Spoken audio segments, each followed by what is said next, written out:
السلام علیکم سامعین، 20 رمضان المبارک کی تاریخ شروع ہو چکی ہے، 20 مارچ ہے۔ خبر کا عنوان ہے 11 مسلمان عدالت سے باعزت بری۔ یہ خبر جمعیت علماء ہند نے جاری کی ہے۔ خبر تفصیل سے سنیے۔ دہلی فساد 2020 معاملہ، 11 افراد باعزت بری، بچانے والوں کو ہی ملزم بنا دیا گیا، عدالت کی سخت ناراضگی۔ صدر جمعیت علماء ہند مولانا محمود اسد مدنی نے فیصلے کا استقبال کیا اور جمعیت کے وکیلوں کی تعریف کی۔ نئی دہلی 20 مارچ 2025۔ دہلی کی ایک عدالت نے 2020 فساد کے معاملے میں آٹو رکشا ڈرائیور ببو کی ہلاکت کے معاملے میں، یعنی ببو کو قتل کرنے کے معاملے میں 11 مسلمانوں کو باعزت بری کر دیا ہے، جبکہ دیگر 8 غیر مسلم افراد پر ہنگامہ آرائی، فرقہ وارانہ منافرت کو فروغ دینے اور قتل کے الزامات کے تحت فرد جرم عائد کی گئی ہے۔ یہ مقدمہ FIR نمبر 119/220 کے تحت کھجوری خاص پولیس تھانے میں درج کیا گیا تھا۔ کڑکڑنما کورٹ کے ایڈیشنل سیشن جج پلاستیا پرماچلا نے 18 مارچ کو جاری کردہ اپنے فیصلے میں کہا کہ مسلم کمیونٹی سے تعلق رکھنے والے افراد پر ببو کے قتل میں ملوث ہونے کا کوئی ثبوت نہیں ملا۔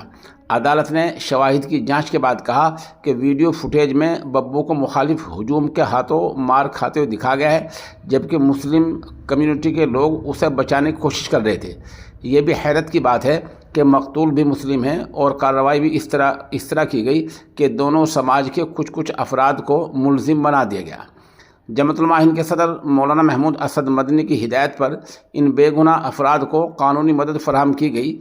جمعیت کے وکیل ایڈوکیٹ عبدالغفار نے باعزت بری ہونے والے افراد میں سے 4 افراد معروف ابن کلو ساکن شری رام کالونی کھجوری خاص، شہاب الدین ابن محمود انوار کھجوری خاص، عمران ابن اسلام الدین شری رام کالونی کھجوری خاص، اقبال ابن وسیم کے مقدمات کی پیروی کر رہے تھے، یعنی جمعیت علماء کے وکیل ان کی پیروی کر رہے تھے۔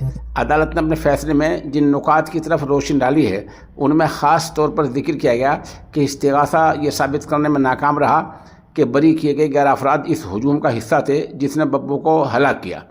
ویڈیو شواہد سے ثابت ہوا کہ مسلم برادری کے افراد نے حملے میں کوئی کردار ادا نہیں کیا، بلکہ وہ ببو کی مدد کر رہے تھے۔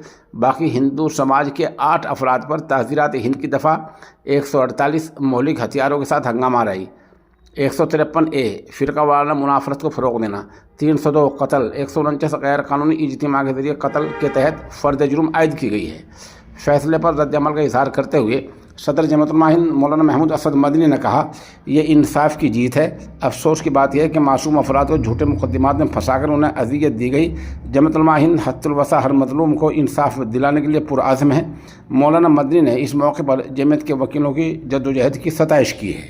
امین، جس معجون طاقت کے خزانے کا میں اعلان کیا کرتا ہوں اس کی قیمت حکیم صاحب نے کم کر دی ہے۔ اب یہ معجون بجائے 3000 روپے کے 25 روپے میں دستیاب ہوگا۔ یہ بے مثال معجون ہے، جس کو چاہیے وہ ہمارے نمبر پر رابطہ کر سکتا ہے۔